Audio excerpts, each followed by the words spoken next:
Hare Krishna.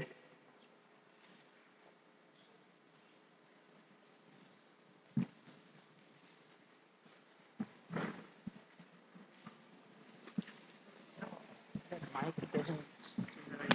I'll take care of this. The mic को देखो सुबह पर. Mata should be speaking first. Should we stand over here?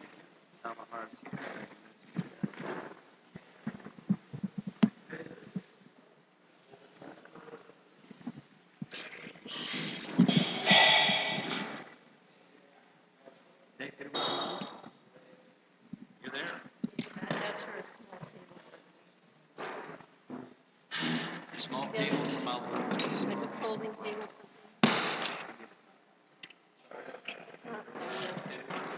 Someone's going to get it. They know how to pick up the table. Someone's got a mridanga.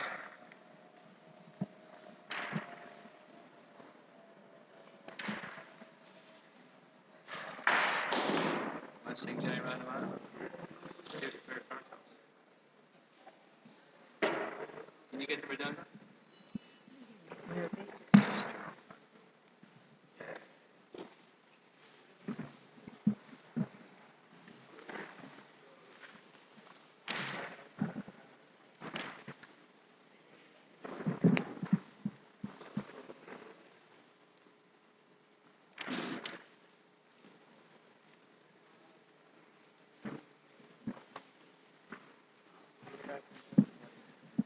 Huh?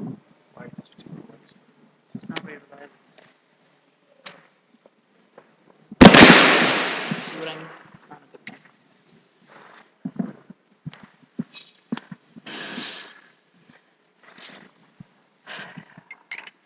Can you lift up the center again? So Badri is going to also come. He's coming down. Okay. As was the custom with His Divine Grace, usually before any class, he would chant the devotional bhajan, Jai Radha Madhava. So while we're waiting for our other members of our little discussion panel group, wow, that was a statement. We will chant Jai Radha Madhava and hope we please him somehow. It was kind of dramatic.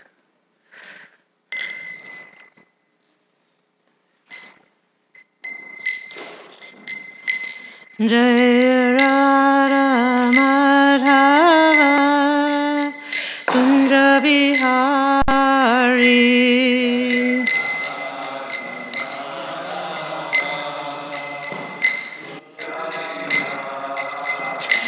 Jai Radha Madhava Kunja Bihari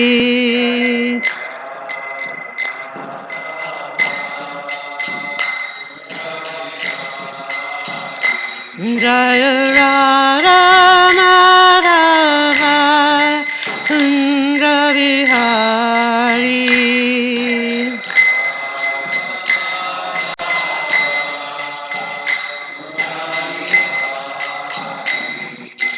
Gopi Jana Vallabha Giridhari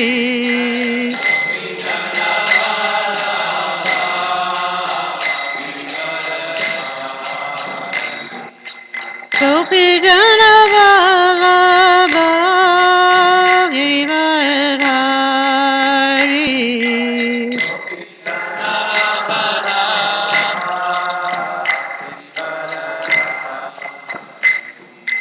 Yasodhanandana Vratasanarandana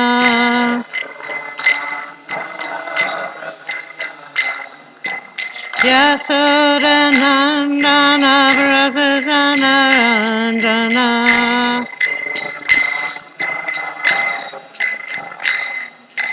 Yasodhanandana Vratasanarandana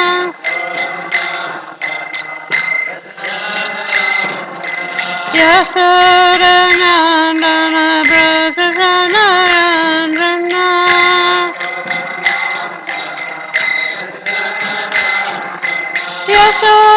Yasodanandana Bratasanarandana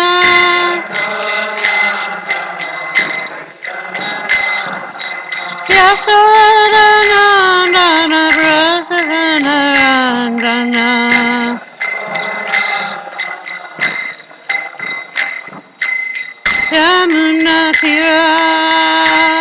Yamunatiravanachari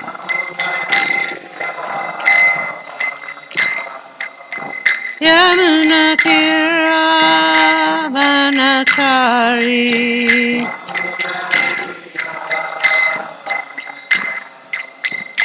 Jaya Radha Madhava Kunda Bihari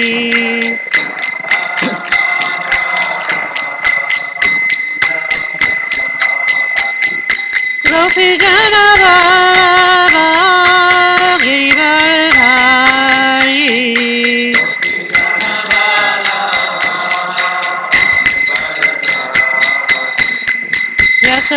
Yasodanandana Bratasanarandana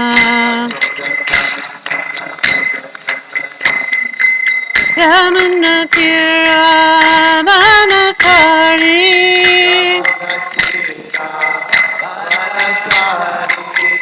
Jaya Radha Madhava Kunda Bihari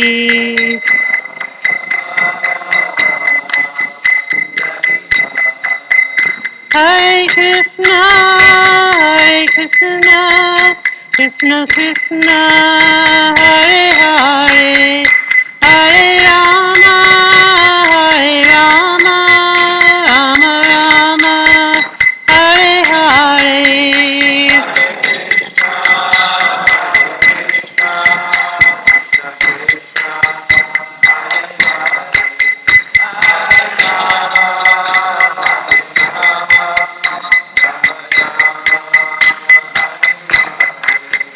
Hare Krishna, Hare Krishna, Krishna Krishna, Hare Hare, Hare Rama, Hare Rama, Rama Rama, Hare Hare.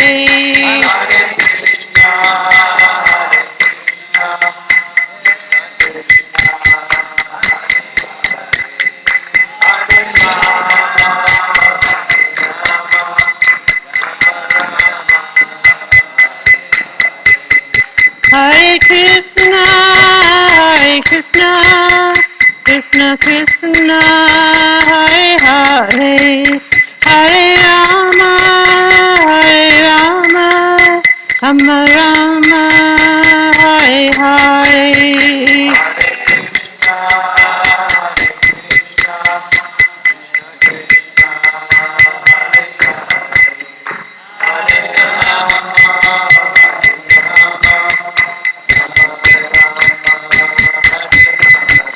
Hare Krishna, Hare Krishna, Krishna Krishna, Hare Hare, Hare Rama, Hare Rama, Rama Rama, Hare Hare.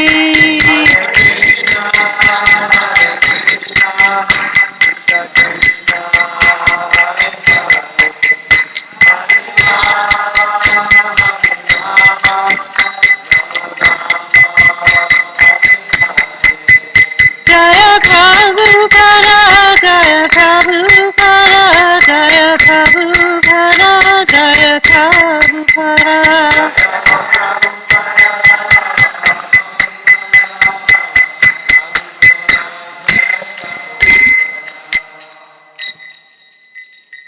Say Jayam.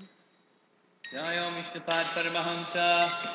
Hari Vidagacharya Asti Saraswati Sri Bharat Divine Grace Sri Bhaktivedanta Swami Srila Prabhupada Ki Jai.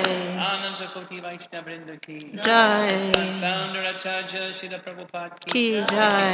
Kishori Ki Jai. Srila Bhakta Vrinda Ki Jai. Jai Gaur Premanandi. Hare All glories to the Bol. assembled devotees. Hare Krishna. Glories to Sri Guru and Sri Gauranga. Nandi.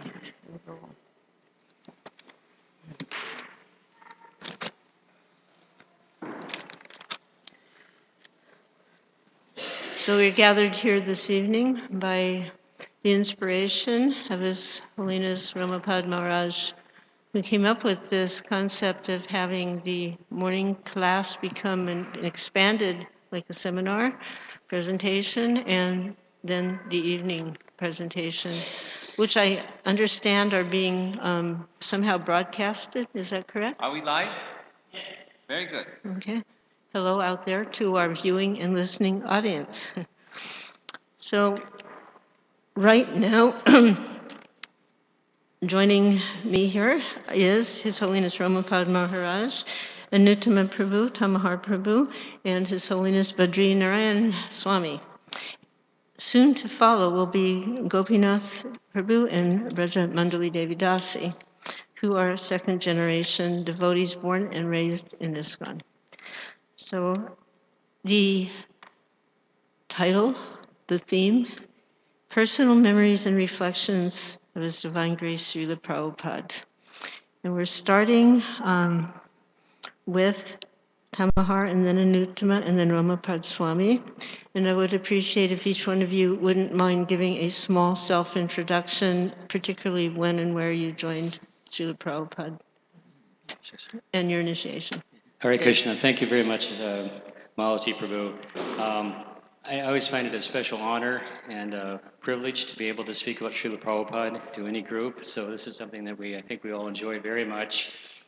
I joined, if some of you don't know, this International Society for Krishna Consciousness in 1972 here in Chicago. It was the Emerson Street Temple in Evanston. That's where we were at that time.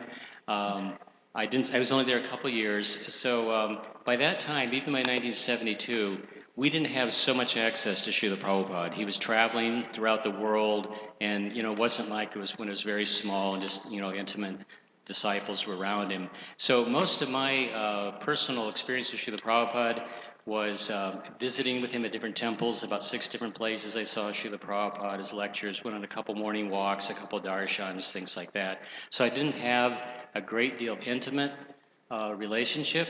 Well, of course I have an intimate relationship with Srila Prabhupada, but intimate personal experience. But those times that we did have the great privilege of the Vapu, of Srila Prabhupada, I think made a tremendous impression on all of us, and they're things that we remember our entire life, and they keep us, sort of going in Krishna consciousness. Because we only have a few minutes each, I'm just trying to shrink down my list of some of the different. I was just going to tell some of my own personal experiences.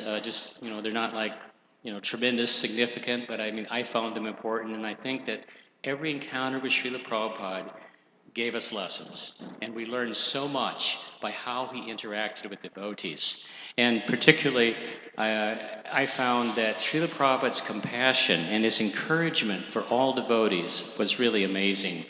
Now, it is a fact that it seemed like wherever Srila Prabhupada went, he was like surrounded by sannyasis in this intimate circle, and some of them seemed to not be so happy to have all of us, get personal access. But that never came from Srila Prabhupada.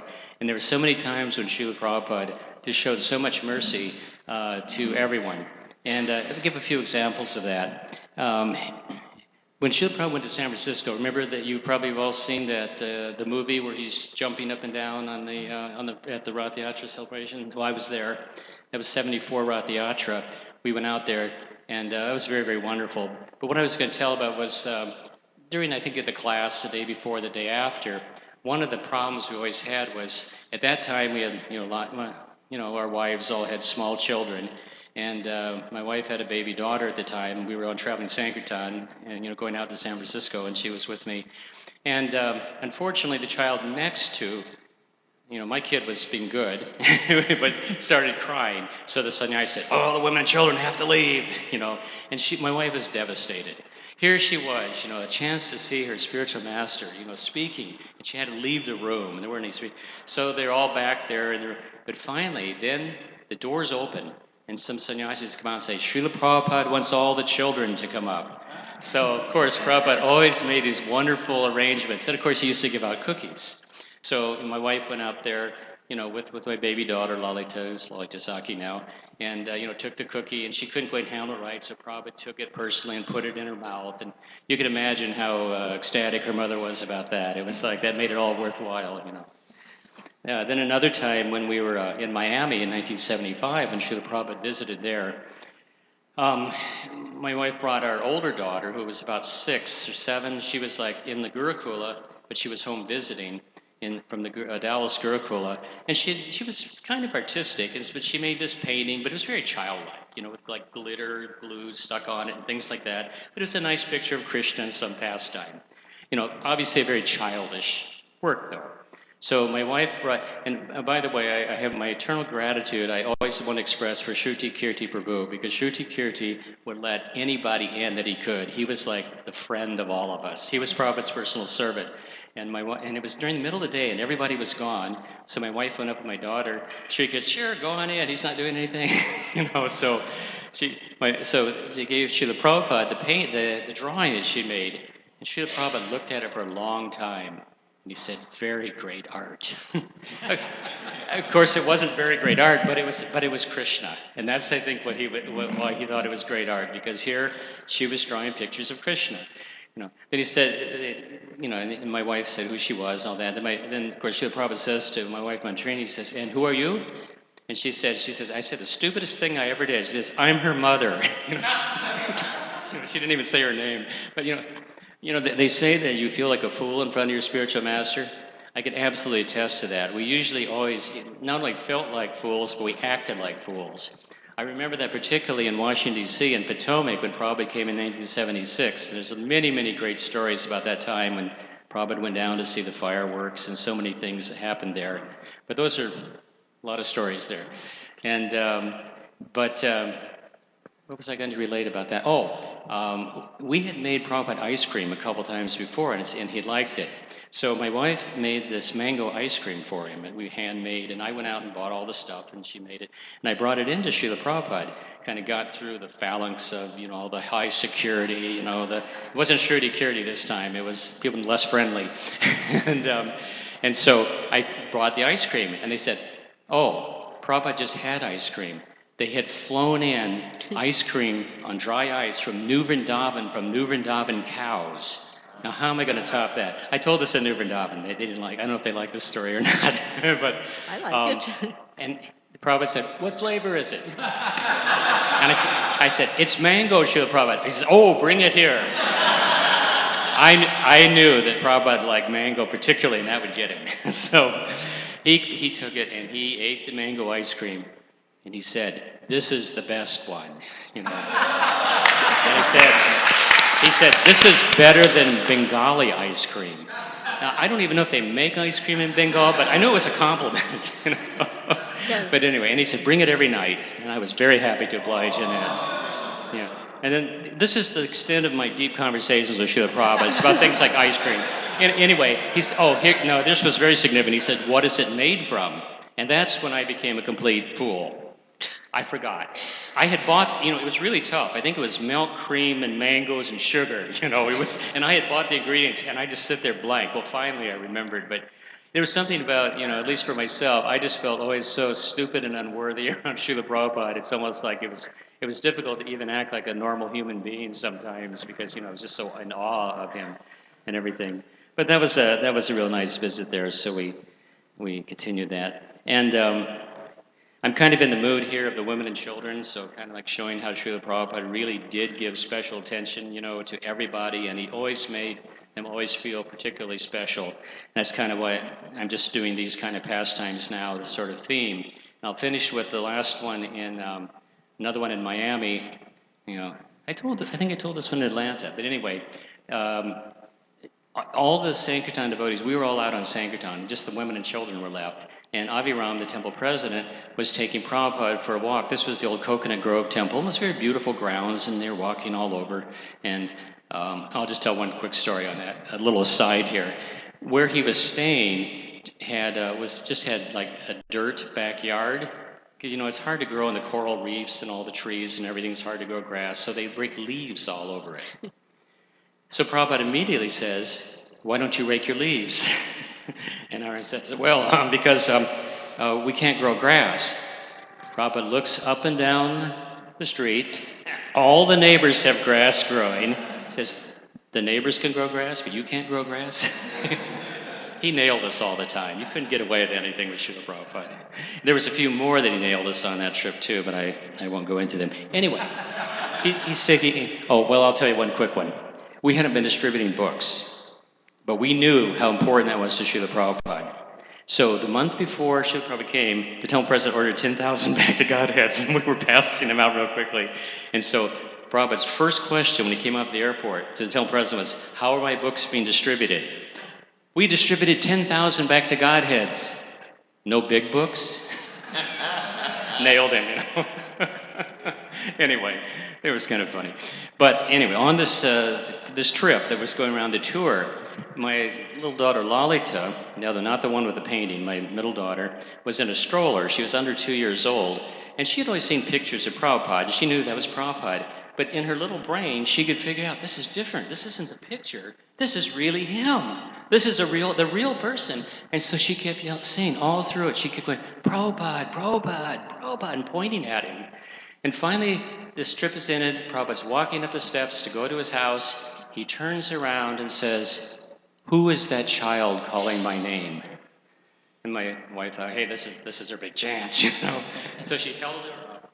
And I wasn't there, but this is the story that I'm told by everyone. It was almost like Prabhupada was staring at her and she was staring back. And as my wife describes it, it was like she was having ecstatic symptoms. Her whole body was, like trembling and becoming, just completely overwhelmed, And Prabhupada just held his hand and said, thank you very much, and walked away. So, I told that story once, and one of Lalita's contemporaries said, I'll have to have a little more respect for her now after that. But anyway, so sometimes we don't know what great souls, all of these young people were, but Prabhupada really appreciated them. Prabhupada so much loved the children, the women, the men, the brahmachari, everybody. And he always made a special effort somehow or another to make everybody feel special, everyone to be happy, everybody to just feel his mercy, which we all did. So I should probably end at this point. Thank you very much. All glories to Srila Prabhupada.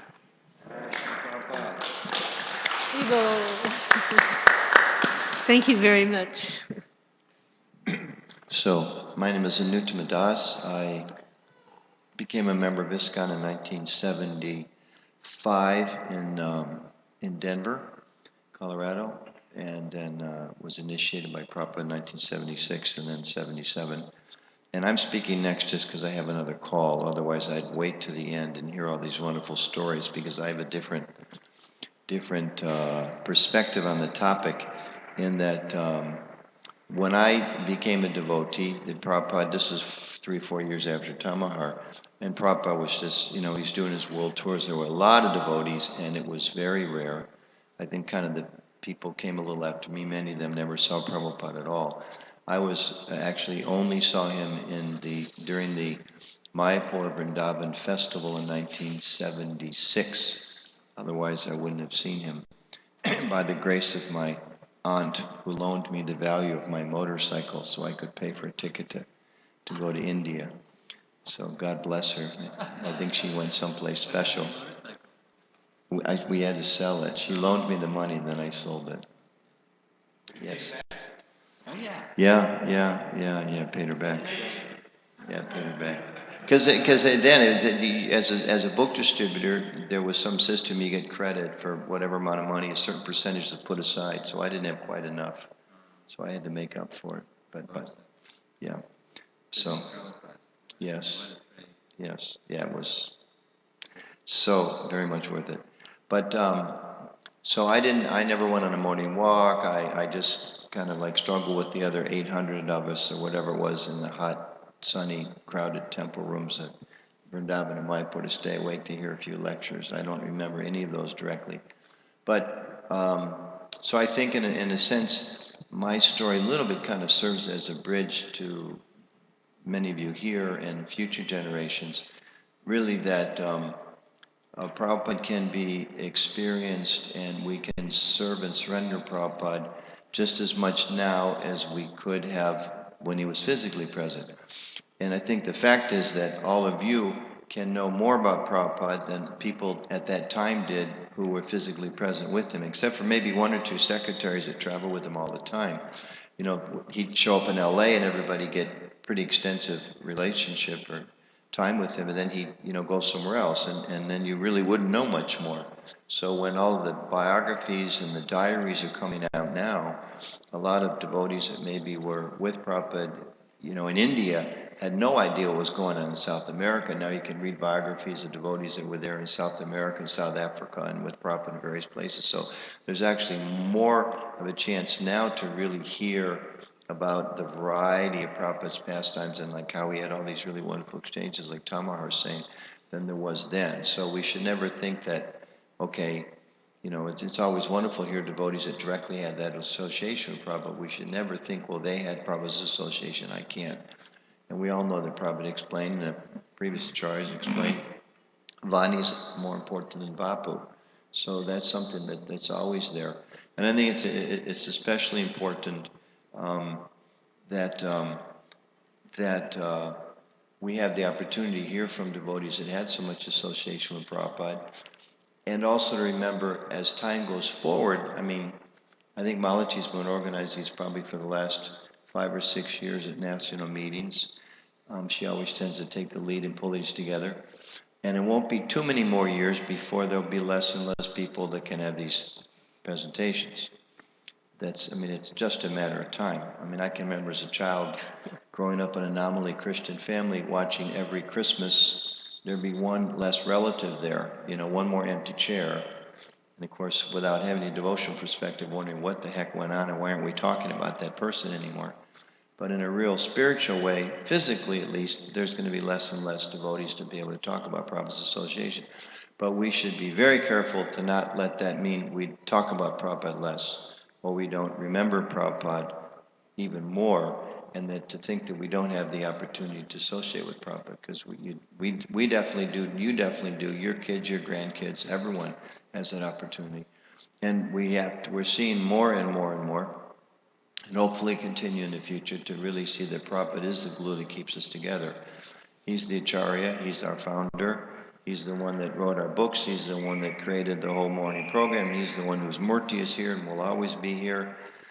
He's the one whose purports we study, he's the one whose lectures we listen to. He really is a central figure, and we can never let that go away, because if we do, then there's no International Society for Krishna Consciousness. We'll split up into so many different little groups.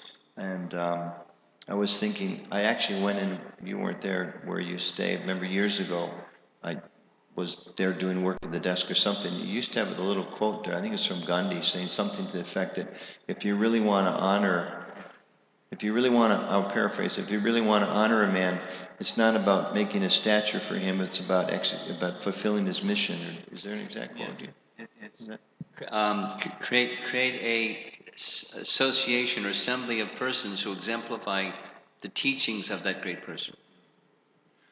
So, one sense we could say, well, maybe our generation, whenever you build a statue, but to have the ongoing community and to dedicate ourselves to the values that Srila Prabhupada taught, that's what really counts. Because, as we're all seeing, and I know like devotees, God brothers, God sisters, our generation, the conversation has changed a lot in the last couple of years. It's really but it's more and more becoming, it's more part of the discussion. What do we need to ensure is there before we're gone? There's a sense that, okay, the clock is ticking. And certainly keeping Prabhupada in the center is such a very important thing. And I'll just end with this part of reflection, which is I've been rereading Lilamrita, which I love and I haven't read many, many years. Prabhupada, before he left to come to America, and I'd forgotten how many months and years he struggled alone. I think there's one chapter entitled Struggling Alone or in the Wilderness or something. And Prabhupada had no support. He was twice a month for some time printing his Back to Godhead. Wasn't really a magazine those days, it was kind of a newspaper. He didn't have the money to pay for the paper.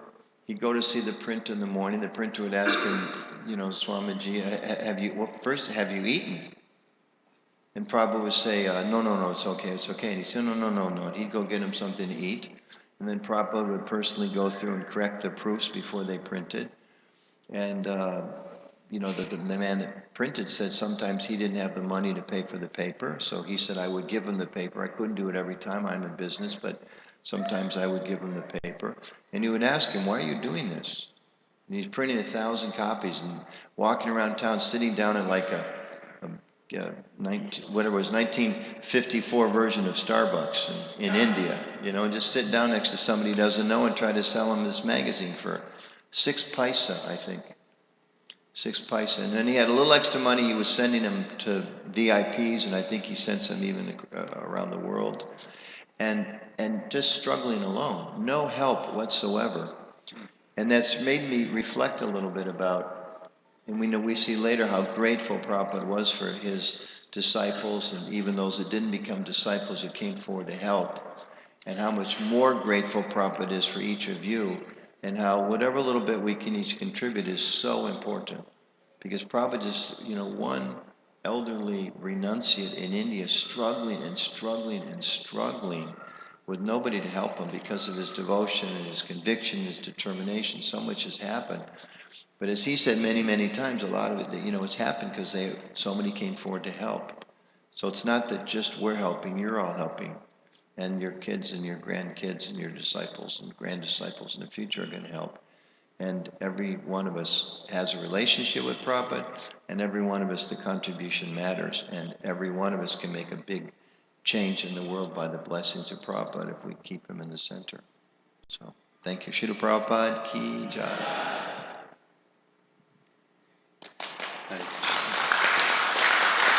Thank you very much. If you have to go, it's understood. And Kaladri is joining us now. So, I think our audience knows me. but the televised audience might know. The televised audience, okay. Prabhupada Swami, and I first began living in a Hare Krishna temple in 1970, summer of 1970, and was initiated along with Ravindra Srila Prabhu, same time, same day, 1971, and second initiated the next year.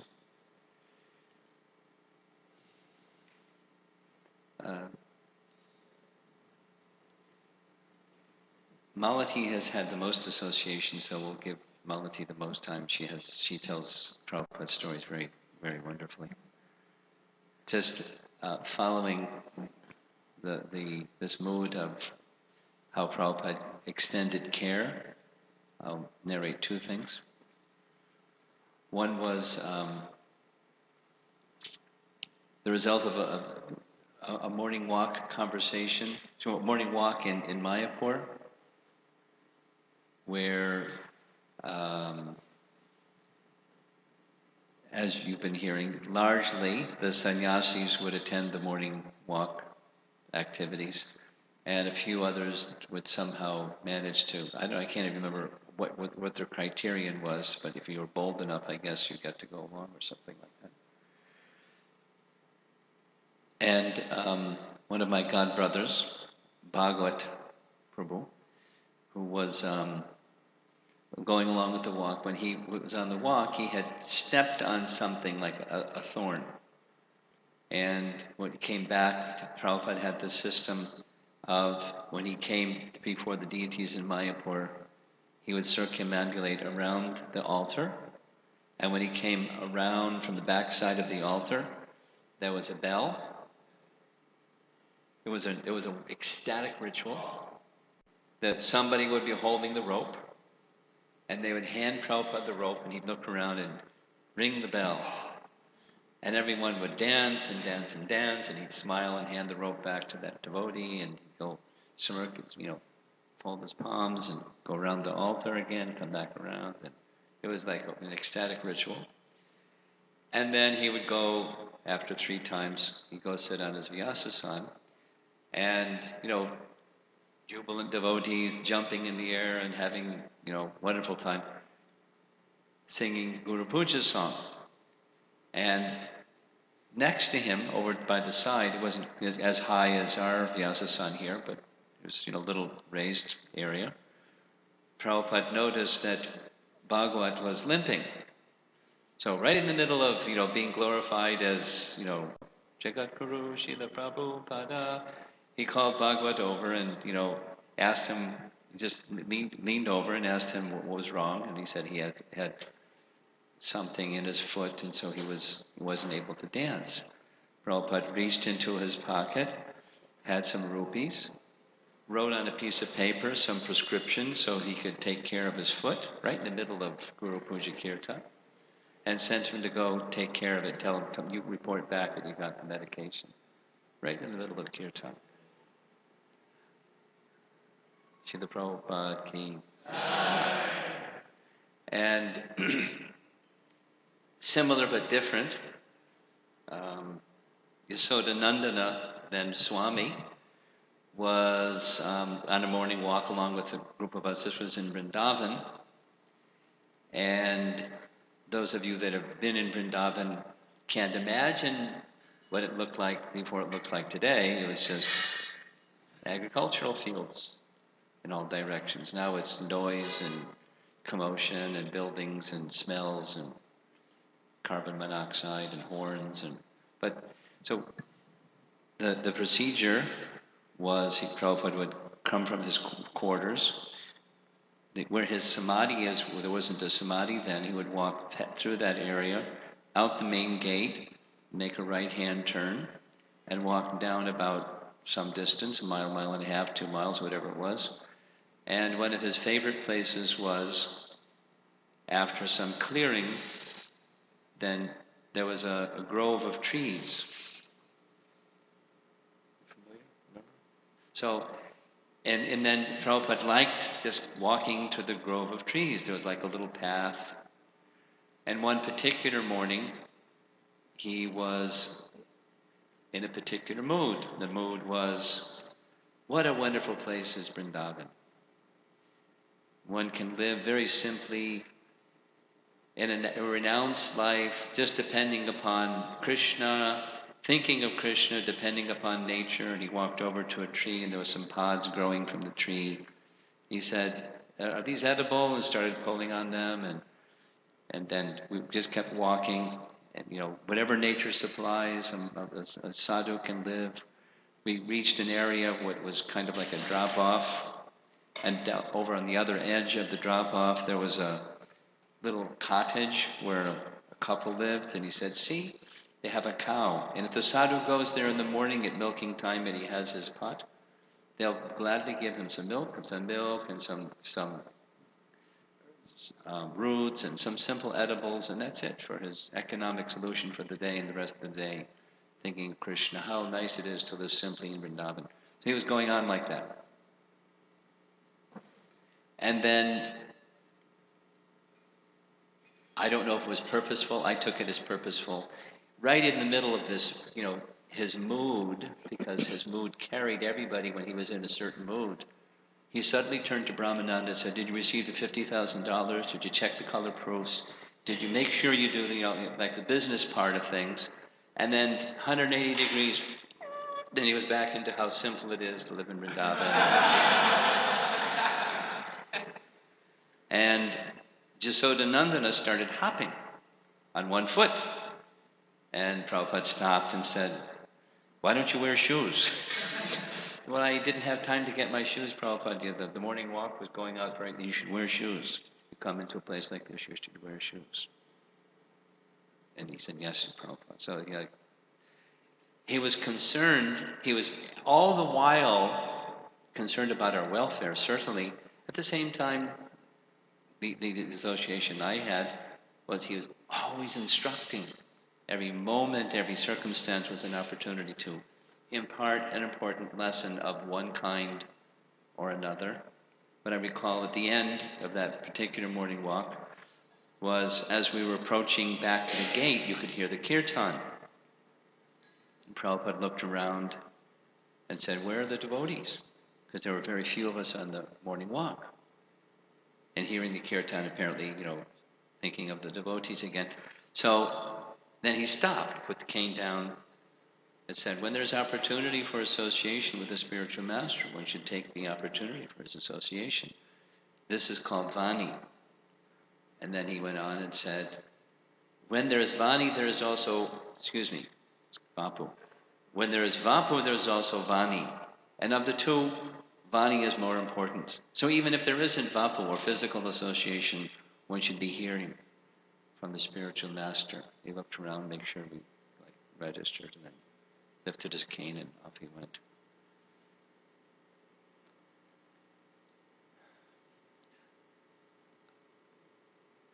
Most of my association was, aside from the classes, was morning walks. A few other things, but mainly it was morning walks. And one particular morning walk, I remember specifically, because he had just come from London, and he was in New York, and we went to the Brooklyn,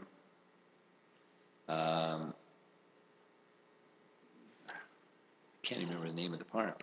The name of it was cold, and it was just walking along the path, and then he walked over to, there was like a pond, and he stood at the edge of the pond, and he looked at, so a group of ducks came swimming towards where we were standing, and then Prabhupada turned to everybody and said, so what lesson have you learned? And the ducks were quacking. And so he said that the lesson is the duck that quacks the loudest gets the bread. Looked at us. Huh? He gave the purport. The duck that quacks the loudest. It's because somebody was looking for to give some prasadam, and the ducks were quacking, and so the duck that quacks the loudest gets the bread. Maybe we should call for mercy. Yes.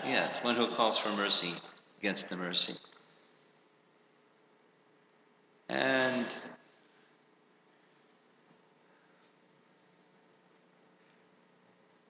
I could narrate some additional stories, but they would all, at least the appreciation at the moment is, Prabhupada was imparting lessons. There's one nice lesson.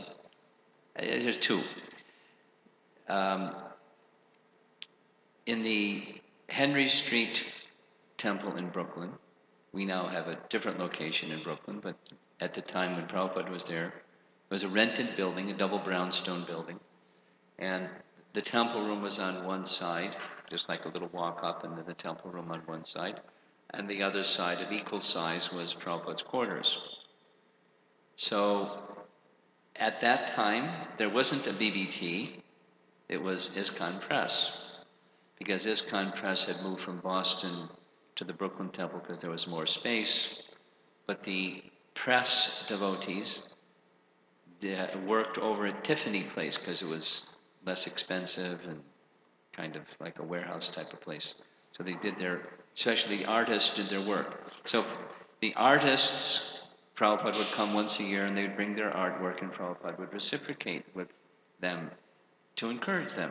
And one by one, the artists would bring their paintings, and Prabhupada would regard the painting and make some remark about the quality or tell a story or something. I remember specifically one of the paintings was Maharaj Yudhisthira, first canto.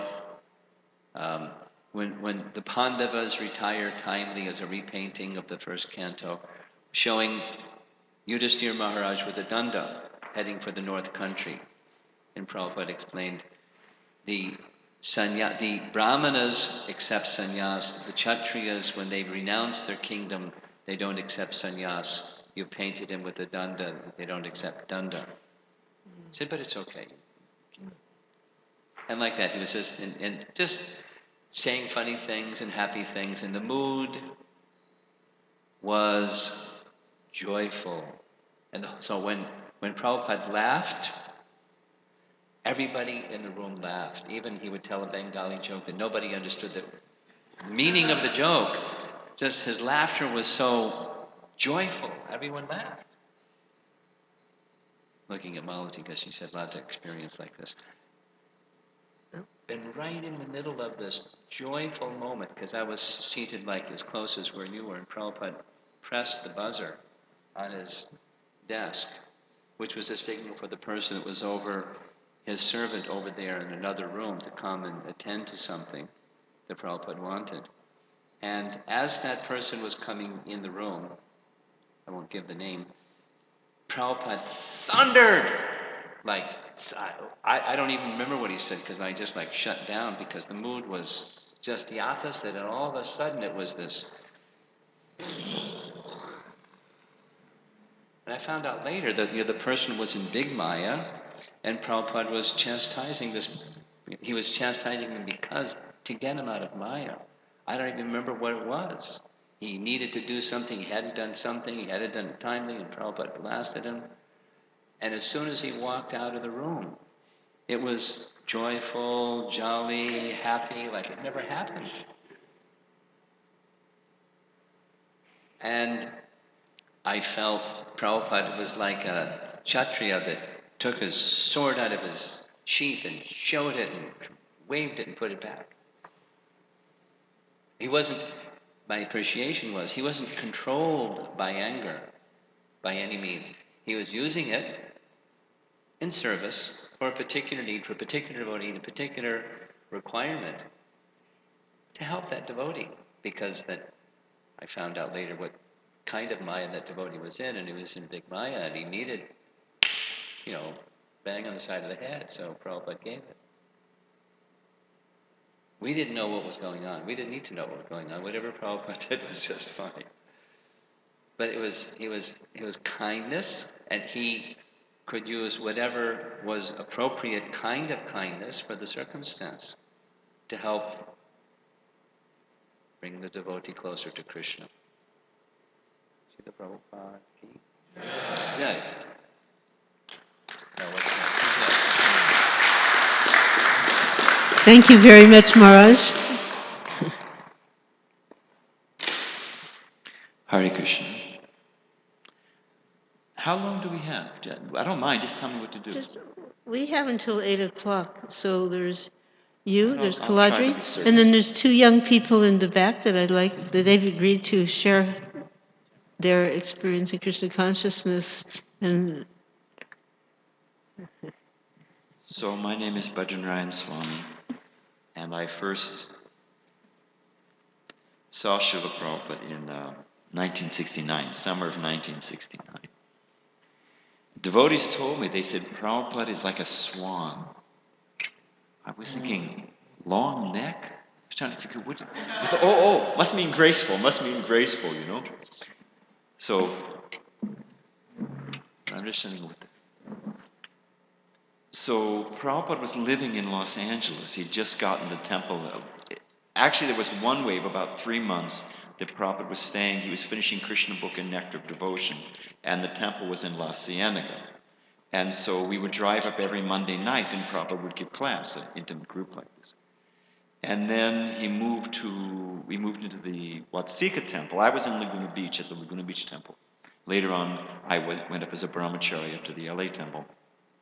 And Prabhupada was there for about 6 or 7 months, giving class every morning. And then he would speak in the afternoon sometime. When Krishna book first came, he would read Krishna book in the evening sometimes. So it was really, you can't describe it. But I was a guest. I had not even moved into the Laguna Beach temple yet. Prabhupada was speaking in the old, they just moved into La Cienega. So figure the temple room was about whatever, the quarter of this, right? Prabhupada's Vyasa-san was here. Deities, small Rukmini Dwarkanath were there. Ladies on this side, men on this side. Prabhupada was speaking, called for questions, and like right about there, this disheveled, homeless hulk of a man, long, greasy hair and dirty clothes, he started lumbering towards Srila Prabhupada. We were shocked. I mean, nobody, I didn't know when. I didn't know it was a part of the program. I didn't know what was going on. Everybody froze. He got about as far as closest to me and you, and Prabhupada went, "Stop!" He said, "Do you see this man?" And it was just like the movies. Everybody was looking, and then whoosh, everybody looked. It was Brahmananda. And Prabhupada said, "If I tell him to, he will kill you." And the guy just sat down, and Prabhupada went right on like nothing had happened. Went right on. And I had my idea, sadhu is shanti, shanti, shanti. But I was so impressed that Prabhupada handled the man perfectly, shut the whole thing down, was totally fearless, and completely unfazed by the whole thing, just went right on, Prabhupada later on said, "I'm an old Calcutta boy." Prabhupada knew how to deal with these far out things. So I'm a little tired, so it's a bit random. But I wanted to say one thing along with this same theme. I want to ask you a question. If we want to know Chaitanya Mahaprabhu, what book are we advised to read to get the deepest philosophical, complete understanding of Sri Chaitanya Mahaprabhu? What do we read? Chaitanya Charitamrita. Now, who wrote Chaitanya Charitamrita? Now, did Krishnadas Kaviraj have the personal association of Chaitanya Mahaprabhu? No. He was a disciple of Raghunath Das Goswami and heard everything from the other gurus and took, all the other Goswamis. But he did not have direct association. And yet he has the most intimate, profound, complete understanding of Chaitanya Mahaprabhu. The same is available for all of you. It is Prabhupada, and his association is beyond time and space. I'm not going Ritvik, don't worry. I wear glasses. There's the seer, there's the seen, and the act of seeing. Now you can say that the glasses are an obstacle, right? They're an intermediate between the act of seeing and the object. And yet the glasses, they're not a blockage. They actually bring the thing into focus. We need to take initiation. We need to have Diksha and Shiksha gurus who are living physically and can bring the experience into focus. But the focus, just like Prabhupada says in Bhagavad Gita about Sanjaya, by the mercy of his Vyasa, was seeing the battlefield of Kurukshetra, even though he wasn't there. And Prabhupada says, by the grace of the spiritual master, the experience becomes direct. So you can all have direct, profound realization of Srila Prabhupada far beyond me. Okay. This is just random because I'm a little bit tired. Tamal Krishna Maharaj told me, Prabhupada was in, and you can read those Nectar of Devotion lectures that Prabhupada's giving at the Radha Damodar temple, and he's looking at the samadhi of Rupa Goswami, and they're so heavy, some of them. Prabhupada's saying even a pinch of desire, and you cannot go back to home, back to Godhead. And he's talking about the Goswamis living on a little pat of buttermilk, and sometimes not even that, and it's so heavy. Now, the devotees were staying at Fogal Ashram, and I think Prabhupada may have been staying, I don't know where Prabhupada was staying actually, but the devotees would walk from Radha Damodar back to Fogal Ashram, which was in Ramanreti, and they would go through Loy Bazaar. So you've got these mostly brahmacharis, mostly sannyasis. There were definitely some saintly Vaishnavis there. But, saffron cloth. And they were trained. You're not supposed to take anything that's cooked by, non-devotees or, whatever. Only Krishna Prasadam, and don't eat it in public and all of this. But it was so difficult in India. And the devotees were struggling just to keep their life airs together. So when they came from Fogalash, from the Radha Damodar, and they came through Loy Bazaar, it's early in the morning, and there's all these sweet wallas. And they've just finished everything. And for them, they give some sadhu, some brahmachari, some Vaishnav, and they get blessings. So as they would go by, they were saying, please, take a little burfi, please, take for free, have some. They resisted. They went a little bit further.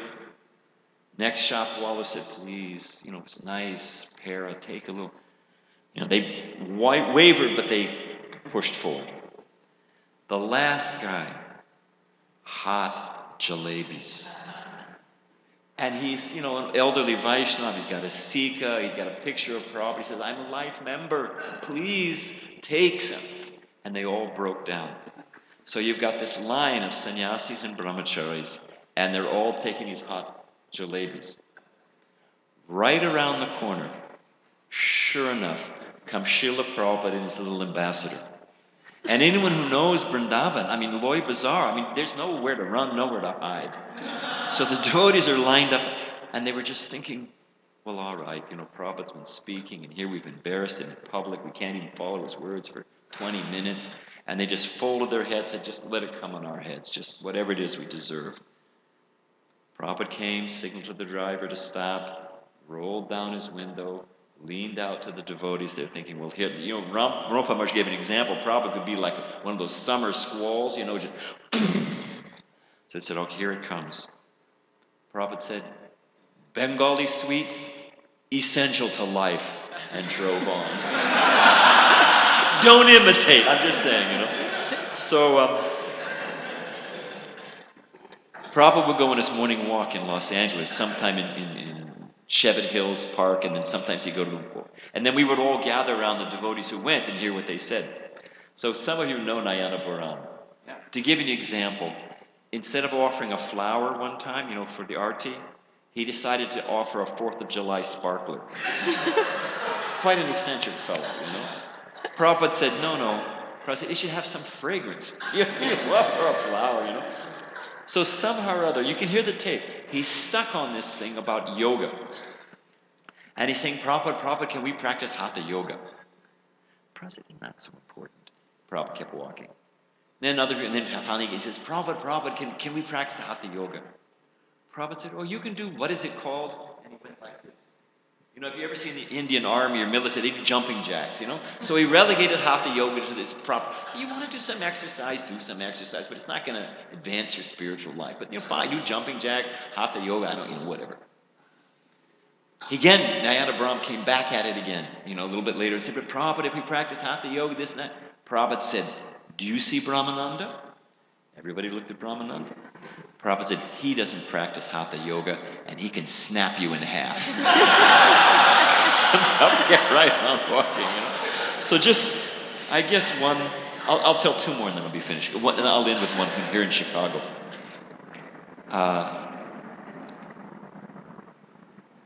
Tamal Krishna Maharaj told me this one as well. It was in Los Angeles. Prabhupada, after his lecture, he would sit, there was an anteroom, there was a small side room, and Prabhupada would sit there and take prasadam. The temple presidents were visiting from all over, and they'd give Prabhupada a sample of the feast plate. He'd probably take a little bit and, distribute the rest. So he took a bite out of this gulab jamun, Prabhupada did, and he put it on Tamal Krishna Maharaj's plate. So, in those days, Tamal told me this personally, Tamal Krishna Maharaj, they were brahmacharis and they blitzed through the first plate in about 5 minutes, and the second was at the speed of the mind, and it was the 3rd or 4th plate you began distinguishing, forms, colors, and shapes,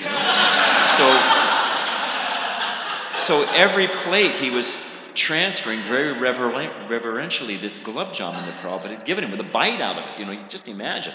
He was transferring it very carefully. He said he was on about his 3rd plate, and Prabhupada was sitting here. And he was looking at Srila Prabhupada. He was thinking how Prabhupada's ear was like Lord Buddha's, long and so auspiciously shaped. And then he was thinking how Prabhupada's ear was perfectly shaped like a radar disc for catching Shabda Brahman, So he was meditating on Prabhupada's ear.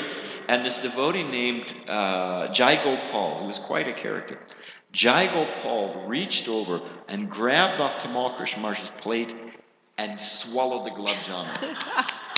And right in front of Prabhupada, Tamal grabbed him like this and was shaking him. Prabhupada said, what is this, And Tamal said, can I hit him, Prabhupada? Can I hit him? Tamal Krishna Maharaj, he said he had the wherewithal to at least ask Prabhupada to hold off and whacked him. Prabhupada said, what did he do? He said, Prabhupada, he stole my gulab jamun. And Prabhupada said, Vaikuntha qualifications. So I'll end with this last one. I'm going to wrap it into 2. When Prabhupada came to Detroit, he was supposed to go from Toronto to Dallas to Detroit. And by the wonderful preaching of Govardhan Prabhu, They'd found this building, which is now the temple, Devasadan Mandir, and they'd sent Prabhupada pictures and described it, and Prabhupada liked it very much. So Prabhupada changed his plans, and instead of going directly to Dallas, he came to Detroit. Because he came about 5 days earlier than expected, all the preparation time telescoped into, instead of having 7 days, all of a sudden we had 72. So in defense of the devotees, nobody had slept. I mean, practically speaking, no one. The first time anybody really sat down is when Prabhupada was on the Vyasa. So what happened? There's about 200, no, probably really around 300 devotees, because all the Radha Damodar buses were there, everybody east of the Mississippi, everybody fell asleep. And I'm not just talking about a gentle nod, I'm talking, full out, out cold. I would have been sleeping, but I was cooking in the kitchen. I had some things in the oven and this and that, so I'd like to just see Prabhupada on the Vyasa, and I was going to run back to the kitchen. The Chaitanya Charitamrita had just come out, so instead of the Bhagavatam class, Prabhupada was reading from Chaitanya Charitamrita. And when I got there, Prabhupada was making the point, he was saying about Krishna's causeless mercy. It falls without our doing anything to earn it. And Prabhupada was describing causeless mercy. He said, just like a man is walking down the road and he finds some gold, or he gets a letter that he wants some inheritance, and it just falls out of the sky on you. He said, in the same way, this movement is going on by the mercy of Krishna alone. And then he looked out over his glasses in the most loving, resigned, grandfatherly mood at all the devotees sound asleep. And he said, that is a fact.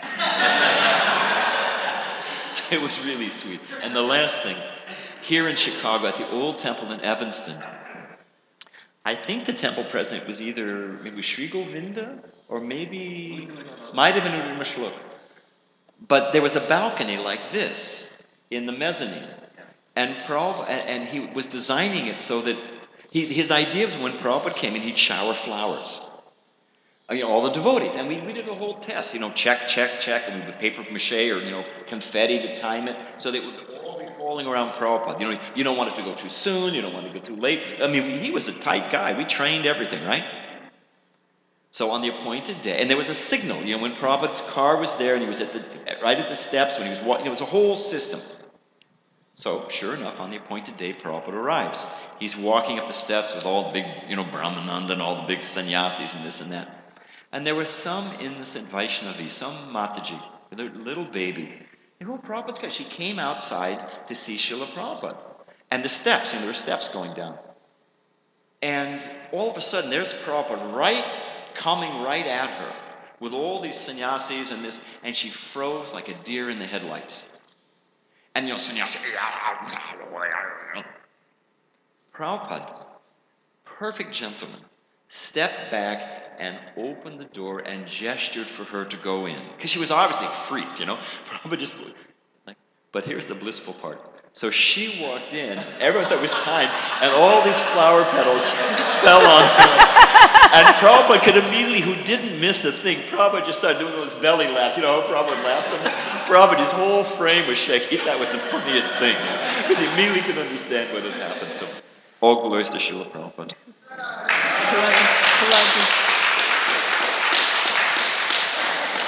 Thank you, Badrinarayan Swami. Hare Krishna. My name is Kalagi Das. I joined the temple in 1969 and had the good fortune to be initiated by Prabhupada first and second. He personally gave me both, and I also had the undeserved good fortune to be his personal servant on a few occasions for short periods of time. And it was very wonderful. Some of it was bittersweet. And I guess the theme is some kind of instruction from Prabhupada. There was a time before Krishna Balaram Temple was completed, and Prabhupada grew ill, and he was sick, and that was the first time we had 24-hour kirtan. I think 73, 74, I can't remember the exact date. And Prabhupada's quarters were there, the temple construction was going on, and there were a few huts along the side where devotees stayed. And I was the temple president when Srila Kirti came to New Vrindavan, and we shaped him up, and he and I, Prabhupada, we would serve Prabhupada together from time to time.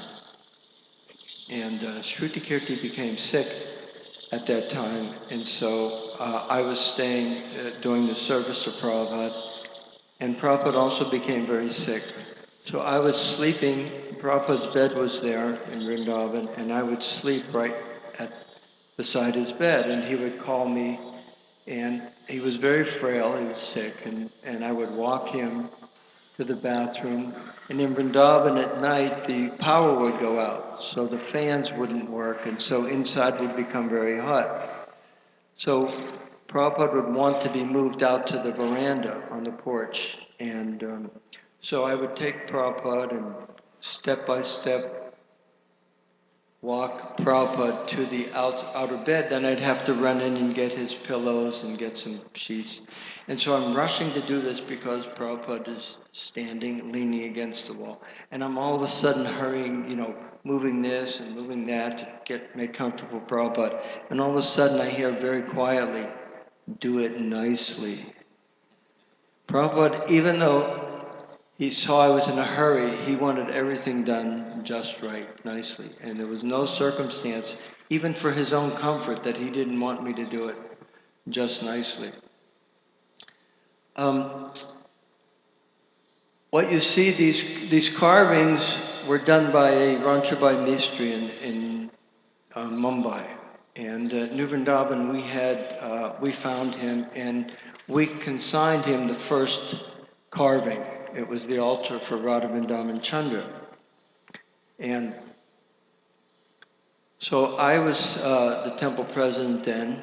And if you know at that time, the Reserve Bank, even now probably, if you're going to get something out of India, you have to show money coming into India. They control the currency.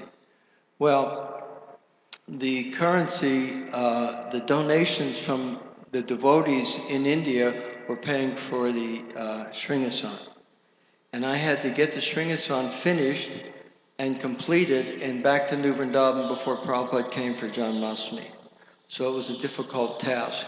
But Prabhupada said so many nice things about my management skills and talked about, my expertise in this and that. So I'm slightly puffed up about that. So I'm showing Prabhupada the drawings, and I'm thinking, I actually had to bribe someone to get the Sringasan out of India because we showed no money coming into India. So I'm showing Prabhupada this excellent drawing. I was able to get it out of India, so I'm thinking pretty confidently of myself. So I'm showing Prabhupada. We have carvings of the incarnations on the Sringasan, and Prabhupada liked it very much, and he said it was very nice. And so I'm folding up the paper, and then Prabhupada turned to me and said, "How much have you paid?" and I told him the amount, and Prabhupada looked at me and said, "You have paid too much." So all of that, expertise and pride, and I've done this and done that, he snapped it in a second. So we get the Sringasan out of India, we get it set up basically, like you say, last minute. Prabhupada's driving up the road, and the devotees are taking the tools out the back of the temple. And so Prabhupada comes into the temple, curtains goes up, he pays obeisances and sees the deities, and he's looking at Radha Vrindavan Chandra and looking at the Sringasan carefully, and he turns to me and he says, "It was worth the price." And later he said, "If the thing is right, then you can pay the price, whatever it takes." So I kind of got a little bit of rectification. Yeah, somewhat. I'm sure some of you have heard this, but it seems to be, a story devotees like. In Vrindavan, when Prabhupada was sick, we would massage him. I was massaging him at night just to relieve some of his pain, massaging his fingers, his back, his neck. I remember the first time I massaged Prabhupada, I was massaging his back, and Prabhupada said, "Harder." And so I pressed a little harder. My spiritual master, the founder Acharya, Jagat Guru, so I'm trying to be gentle. And he turns again and says, harder even. So 3 times.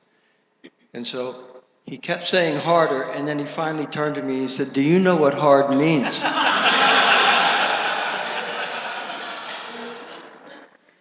So, but when he was sick,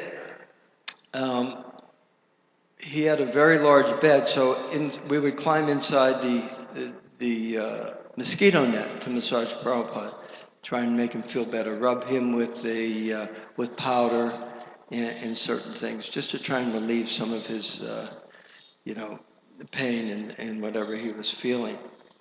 And at one time, there was a mosquito that got into the net.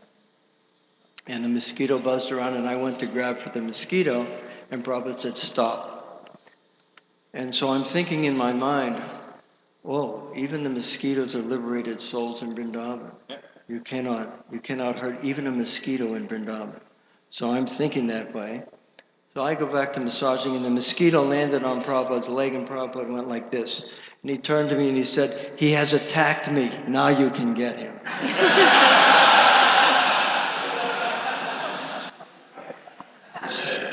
So there's a lot of instruction in that, but I'm not really sure, exactly how, what instruction you want to take from that. Many of you see this footprints of Srila Prabhupada, and I'll tell you exactly how that happened. Prabhupada was in New York for the Rath Yatra, the first Rath Yatra down Fifth Avenue. And I came up from New Vrindavan with the briefcase, but in the briefcase was clay from New Vrindavan. I asked Srila Prabhupada, can I take your footprints, Prabhupada, so that we can worship them during Guru Puja? Prabhupada said, okay.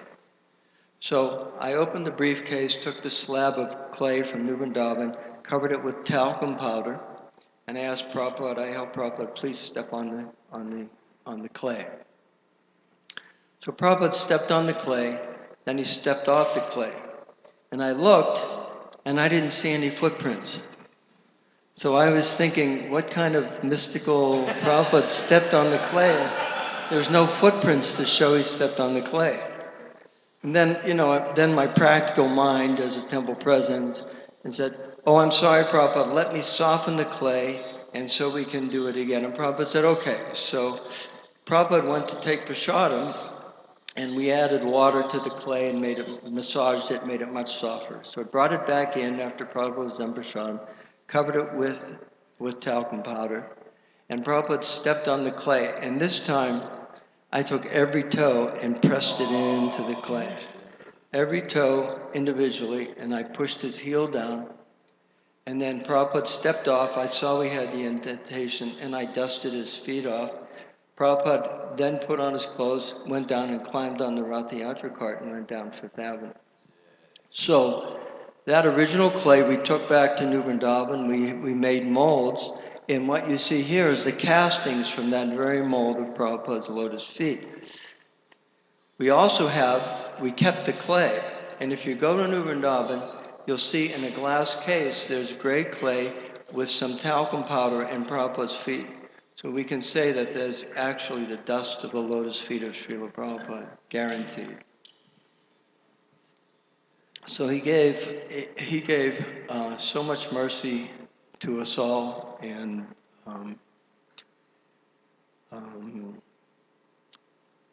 all I can say is that unlike some of the more philosophically inclined, I got to do some service to him personally. I got to cook for him, I got to massage him, and he was very kind and always encouraging. Every once in a while he would give me a little, nudge.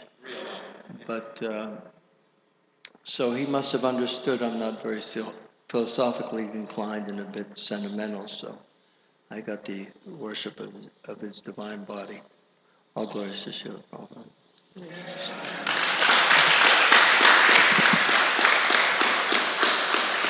Thank you very much, Kaladi Prabhu. So here we have Gopinath Prabhu, and we have wonderful, can't say Vrindavan. Braj Mandali. This is Vrindavan. She'll introduce herself. But these two have conceived and born and grown up in ISKCON.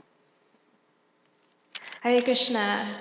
Srila Prabhupada ki Jai. My name is Brajamandali Dasi, and as Mother Malati has said, yes, even though wasn't able to see Srila Prabhupada with these eyes, I feel very fortunate to have grown up with his presence all around me. Hearing stories like this from so many great devotees just makes me feel so close to him. Who's your mother and father? Oh, yes. My father is Sesha Das, and my mother is Madhumati Dasi. And just throughout my life, I've always been surrounded by Srila Prabhupada. I grew up attending Guru Pujas, and I know as Rampad Maharaj was telling the story about Prabhupada at Guru Puja, even though I never saw him there, just going to Guru Puja in the morning, seeing his murti, hearing lectures, reading books, I feel like he's always been there for me. I never knew my paternal grandfather, but that doesn't lessen the influence he has on my life or the love that I feel for him. And I feel the same way for Srila Prabhupada. Never having been in his presence, his personal presence, I don't feel like it lessens the amount of love I feel from him or I feel for him. Around our house, we always have discussions, and any good argument, you need evidence to back it up. So I've always heard, oh, what did Prabhupada say on this topic, or what did he say about this? So, it's said that his teachings are the law books for the next 10,000 years, and I definitely feel his presence. As I was preparing to take initiation from my spiritual master, Srila Indradumna Swami, I could definitely see and, I appreciated his relationship with Srila Prabhupada, and I could see that connection. So even in one sense, formally, I feel that taking initiation makes me formally connected to Srila Prabhupada. I just feel hearing these stories, I feel so much love and encouragement. And in short, basically, I can't imagine my life without Srila Prabhupada and his influence and love and encouragement. Thank you. Thank you very much. Hare Krishna. My name is Gopinath, and I had the good fortune, it wasn't my choice, but I was born in Vrindavan. My parents were living there at the time, and I had the fortune of attending Gurukul for basically all my life. Your parents' name? Your parents' Oh, my name. parents' names. Brajabihari Das and Ananda Vrindavan Ishwari Dasi. And actually, Bajranath Swami kind of helped my parents come together way back in the day. But I had the chance to go to Gurukul for 12 years, and there's a photo there of Srila Prabhupada laying the cornerstone. And I've always really found that to be quite a significant photograph, because to me it comes across as he laid the foundation for us, but he didn't want us to stop there. He showed us how to love. He gave us so much love. He gave us so much encouragement. We heard in the morning about how he always encouraged in all of his letters, even if he was trying to tell someone or encourage someone in a certain direction, he always provided a positive reinforcement. So I've really connected to that, and seeing that he gave us something to build upon. He built a house for all of us to live in, and we keep expanding it. And it's been a lot of fun. I find that we hear that it's a hard journey. Life is hard. Krishna consciousness, we have to get over all these things. But just because it's hard doesn't mean that it can't be fun. And he's given us this beautiful philosophy that allows us to have just as much fun doing it as it is to share and relish the relationships we have amongst each other. and with him. So I'm really, really grateful. It is amazing how much he has done.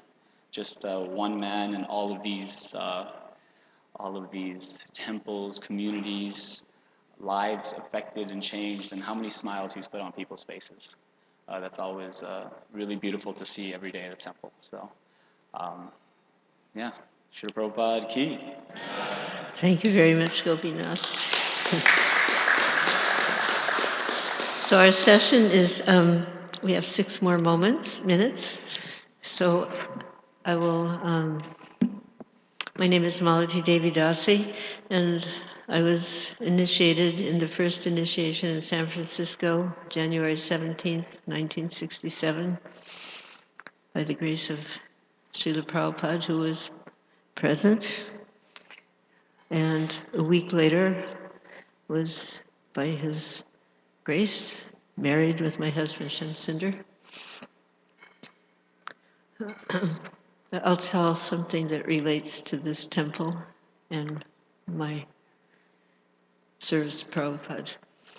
I was in Jaipur with another devotee named Srimati Devi Dasi, and our mission was very blissful. We had just purchased 3 sets of deities. So one of these sets of deities is in Toronto, one of these sets of deities is in Detroit, and the other deity is in Dallas. In fact, the large Kalachandri and Chota Kalachandri. We were ready to leave. They were packed. They were put on the lorry. I went back to the place we were staying to collect my belongings. And there was a telegraph.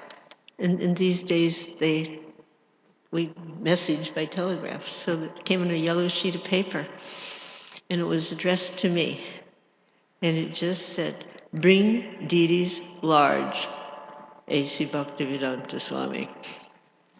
We already had our tickets to go, but now I had another request. So Shrimati left, and I stayed with my daughter. And I went back to the Murtiwalas, not knowing what would happen, because actually you don't just usually go. I mean, sometimes you're lucky and you'll find something that's readily available. But generally there's some little adjustments, or even you may have to have completely new deity carved. So I didn't know what was going to happen.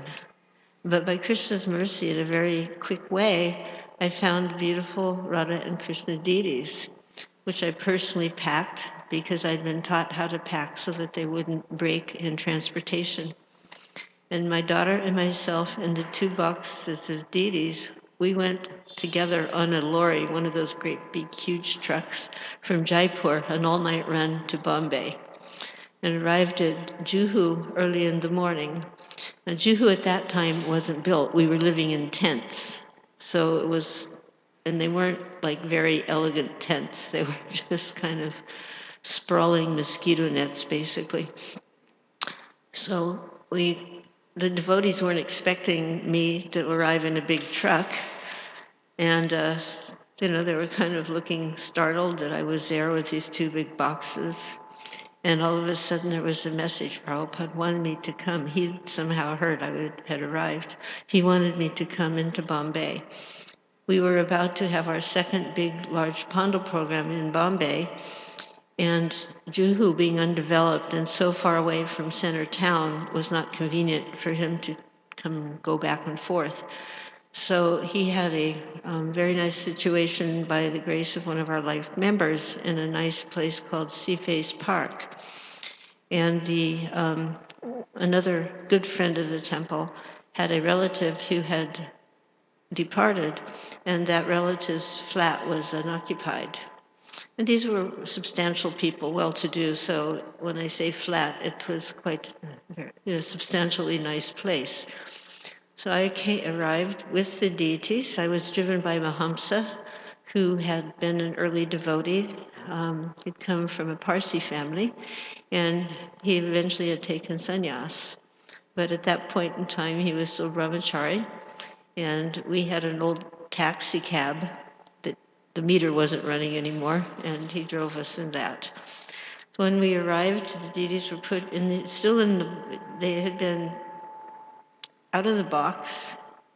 So they were put in the elevator and we went upstairs and they were brought to the front room where all the furniture had been taken and put out because this flat was furnished. But Prabhupada didn't use a lot of furniture. He used his, if there was a desk, he would use a desk meaning a low table. And otherwise, everything was pretty much removed. My husband was his secretary at that time, and one other person who was his personal servant. I arrived with the deities, and he wanted me to stay and do cooking and house cleaning. So I was there was these people being well-to-do in the flat, there was a built-in servants' quarters. So my daughter and I were given the servant quarters. But the deities were there in the front room, and there was a door that connected his room, which was the master bedroom, to this front room. So we opened the door, and he came through, and he looked at them. He said, "Bring them here." He's pointing to his room. Put them there, and he wanted them right in front of his desk. And he was just looking at them, and I could tell he was happy. That the fact that he wanted it right in front of his desk, of course, indicated that he was pleased, but just the expression on his face. And he said to me, "Put out your hand." So I put out my hand, and he took a ring off his finger and he dropped it into my hand. He said, "See if it fits." So it was fitting my middle finger. So these deities then were officiated at the second Bombay Pandal program. And after the program, I was told to pack them up again. And I didn't ask any questions, just I packed them up and they were sent to America. And that's Kishore Kishore. So that's my little connection of service to Srila Prabhupada in Chicago.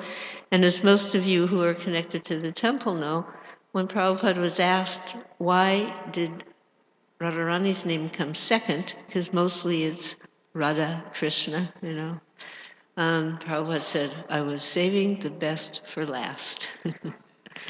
So, Kishore Kishore Ki Jai. So, 8:00, time is up. So, thank you all very much for coming and encouraging us.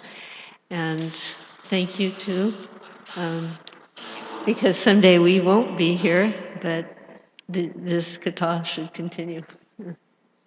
Hare Krishna.